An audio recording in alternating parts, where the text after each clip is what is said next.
All right, we're back again with the glass bead game, video 6. Um, Again, this is the perfect reality created by the 220 members. We're going through all the names and special significance of their lives and their ideas, which create this ultimate perfect society and reality. Um, we're on to the mystics, and the next guy is Buddha, and the um, Buddhist idea that nothing is at the foundation of all existence. Um, and what's meant by that is that there is no God or explanation or um, way that the limited human mind can conceive of what's at the foundation. And we've gone through all of these paradoxes of what infinity means, or it's just beyond description. So at the nothing is at the foundation of all existence. It's infinite beyond explanation. This is what Plato talked about in his theory of forms. Kant talked about. Um, Kurt Gödel talked about. Many have talked about, and this is the Buddhist view as well. Next, we have Alan Watts, um, who I guess was born in London or England, studied um, Eastern mysticism, Buddhism, Tao, Zen, Hinduism, and many forms and sects of these religions, and also the Western religions, and had a PhD, and made many videos and wrote about 20 books. And in a way, these videos are very similar to his, and the books that I write are very similar to Alan Watts. In a way, I'm almost modeling myself after him in certain respects. And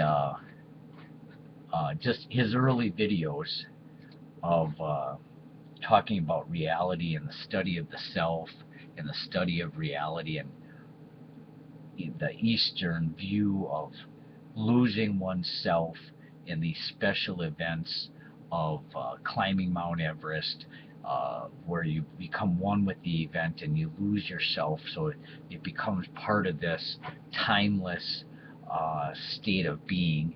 And again, the number 7 here: every moment is sacred, every moment is a sacrament. Um, we have a limited life here on earth. We are going to die someday, so we have a limited amount of moments. So we need to appreciate each and every moment, each and every day, as much as possible to its full extent. And every day is the Super Bowl of just has to be this fantastic event. Next one, Lao Tzu wrote Tao Te Ching, basically a view of acceptance of what is. Next one, Siddhartha, which is really the same as Buddha. Uh, Buddha name, well, there was a novel written, Siddhartha, by Hermann Hesse. He was very influenced by Eastern ways of thinking and wrote Siddhartha. I've only read parts of it. It's amazingly. Um, and Buddha's name is actually Siddhartha. So Siddhartha here is kind of a duplicate of Buddha, but I have them both on here. Also, the writing of Siddhartha, or Hermann Hesse, I guess, was influenced by Gottfried Leibniz. I've recently discovered, and I didn't know that, or I want to check into that more. Gandhi is next, and his view was complete nonviolence, even in a state of war. That was the solution to human existence. And if you think of that, um, it's really a radical view, and he was a mystic. Uh, his views of just complete dedication to God and religion and existence and everything. And he's one of the greatest people to ever live. He took on the colonialists England and India and won, and he was assassinated. Um, but his complete nonviolence view and everything about him, he's just absolutely a 9 and a 10 in the glass bead game. Gary Zukav is next. Him and Friedrich Capra. Gary Zukav wrote The Dancing Wu Li Masters. Friedrich Capra wrote The Tao of Physics. And those tied together Eastern thinking, Eastern religion, Buddhism, and Tao with quantum mechanics. And really, quantum mechanics at a fundamental level justifies the views uh, of Eastern mysticism, this indeterminate grand accident, holistic oneness. Um, Next, St. Thomas Aquinas studied God. Spinoza studied God. Eckhart Tolle wrote The Power of Now. I believe he is a Buddhist as well. St. Augustine studied God, and Anselm studied God. And now we move on to the realists. The first one listed is Ayn Rand's favorite, Aristotle. And he wrote some great books, physics, metaphysics, and he was an absolute realist. He is the founding father of our science and the way we view the world. A cause and effect, real world. He was the mentor to Alexander the Great, who conquered the world, and just everything is very easy to understand. His cause and effect, substances, how things are caused, and so forth, is easily laid out, and certainly he is one of the greatest minds to ever live. And in a way, Aristotle and Ayn Rand are the views that I have during the day. I have a business career by day, earn a lot of money, drive a Mercedes S550, have all the money I need to have the luxury to do the things that I want to do. Our family is going on a trip to Cancun in a couple of weeks, and I have the freedom to do these videos, and basically, so my daily views are driven by Aristotle and Ayn Rand, the realistic cause and effect views. But then we have the luxury, because of that, to have these artistic views of the glass bead game and beauty and art and love and all the wonderful things in this imperfect world that we live in. Leucippus was an Thomist. He was the mentor of Democritus in 500 BC, and the next person, Democritus, he wrote about atomism and void, and I really enjoy reading Democritus, his work. I really like reading him. And as a matter of fact, I was going to get a tattoo on the side here. I have a current one that says the glass bead game down the side here, and I was going to add initially about 30 of these key glass bead game players in small writing along the side of all this, and then it was so painful I was just going to add 8, and I was contemplating who these 8 should be, and I was thinking that possibly even Democritus needs to be one of these top first lieutenants, most important people of the glass bead game. But it was too painful, so I just ended up with the glass bead game, and we'll deal with it later, I guess. Next person, Ayn Rand, was an absolute realist, hardcore realist. Her entire life, she developed the theory of objectivism, which was based on self-interest and realism. And she is absolutely fantastic, wonderful view. If you were going to study one person to be to be happy and productive and just common sense, I mean, Ayn Rand has to be the number one person I would recommend studying. She's absolutely hated. She did not believe in God. She did not believe in socialism, hated Immanuel Kant. She had very hardcore views, but her metaphysics, her objectivism, her self-interest plan, everything about her is absolutely fantastic. And it's interesting because I love Ayn Rand so much, and she would be one of my top 8 for sure. And that I love Alan Watts so much as well, and they're completely opposite people. I guess my Ayn Rand is my views during the day, and my Alan Watts is my special views of art and reality and philosophy and all that I get to do in my spare time, is the best way that I could explain it. Bertrand Russell is next.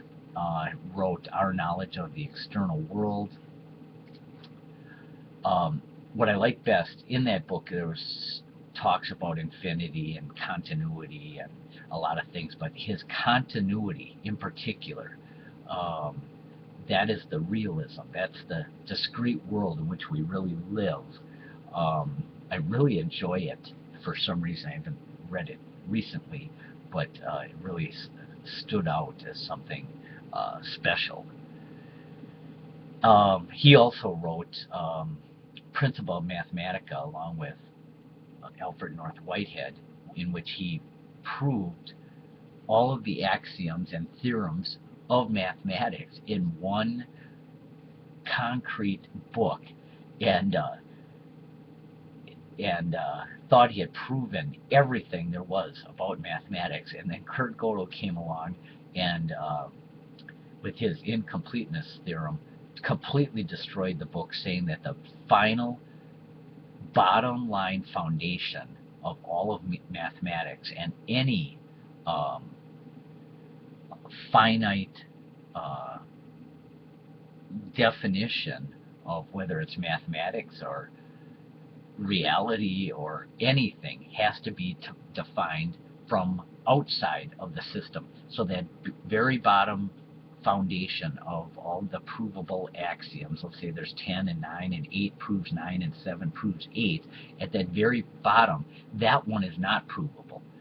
And that is just so interesting to me, that we're just in this paradox that we can't get to the bottom of what being and existence and mathematics and everything is all about. And this completely put Bertrand Russell in a tailspin, and I guess all of mathematics in a tailspin for like 10 or 20 years, that they were just completely baffled by Kurt Gödel's incompleteness theorem and how that bottom line foundation couldn't be proven. So if the foundation is on shaky ground, the entire thing is on shaky ground. So that was that. Leo Buscaglia, his idea of love as the greatest answer to the mystery of existence, and I have him in the realist here. If you listen to his videos, his books are great too, but his videos in particular are extremely passionate and fantastic. He was a USC professor in education and decided to just start holding lectures and classes and seminars on love, the most important thing in the world. And his following and his passion is absolutely fantastic. And would agree that yes, there's all this imperfection and suffering and mystery of why God would create a world with cancer and suffering and abortions and nuclear holocaust and all the terrible things, corruption and on and on and on.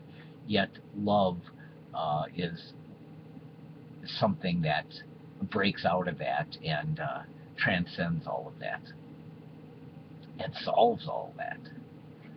Paul Davies wrote about time, and he's a realist and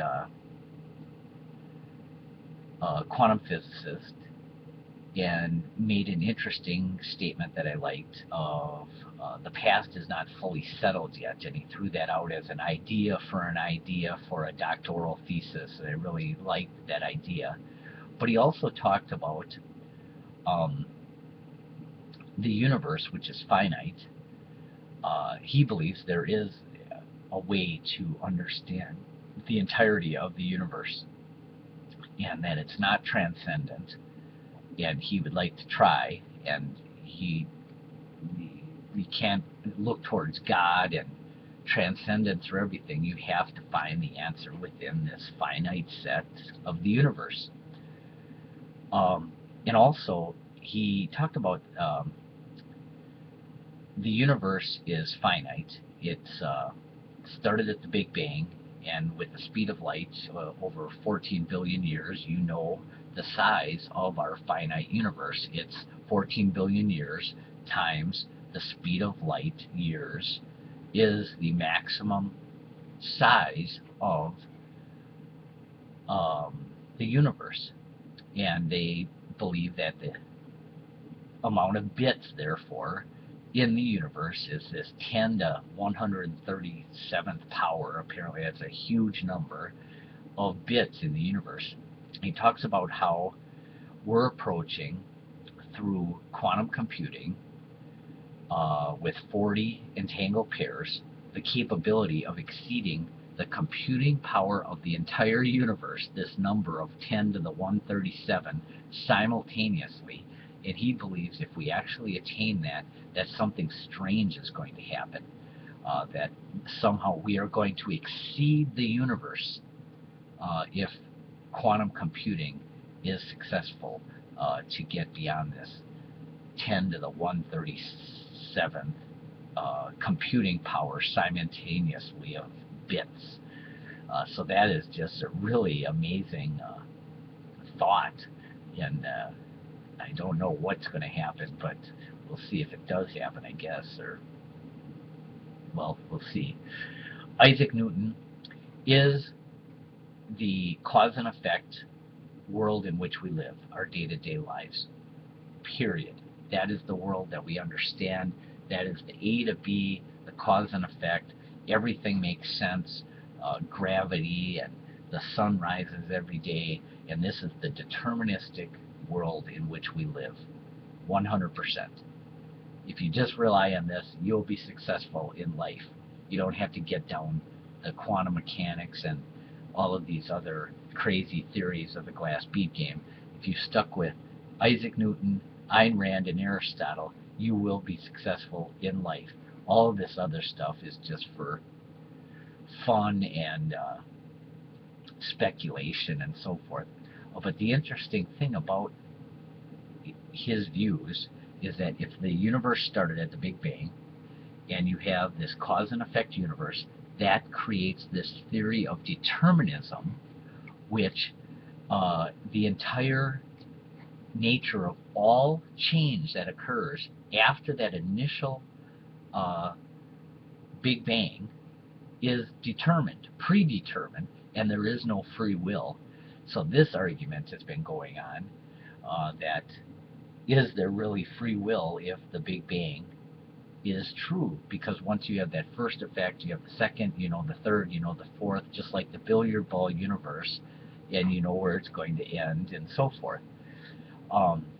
So that's really amazing. And then quantum mechanics came along and discovered indeterminacy and this whole grand accident and potential, this infinite potential unrealized potential, and then the actualization of the wave collapse and all of this. But this indeterminacy and free will uh, then slips in there. And then you talk about the mind, and we have a free will to do this or do that or whatever. So that's all very interesting. Eric Fromm was a realist, wrote The Art of Loving, and he stated that loving was an art the same, needs to be learned the same as the art of medicine, needs to be learned and practiced and developed. And there are certain rules, and he had the four basic principles of care, responsibility, concern, and knowledge, I guess. And if you follow that, you can love and be loved. So it's a very practical way of explaining the art of loving. Next, realist, Confucius. I did not put him in the mystics because really he was a bottom line realist, and his ideas is what built China and made him a power today to a great extent because of his common sense views. If you stick a needle in your eye, it's going to hurt. If you go from A to B, you're at B. It's very straightforward. So in a way, Confucius, Isaac Newton, Ayn Rand, and Aristotle, those views are the basic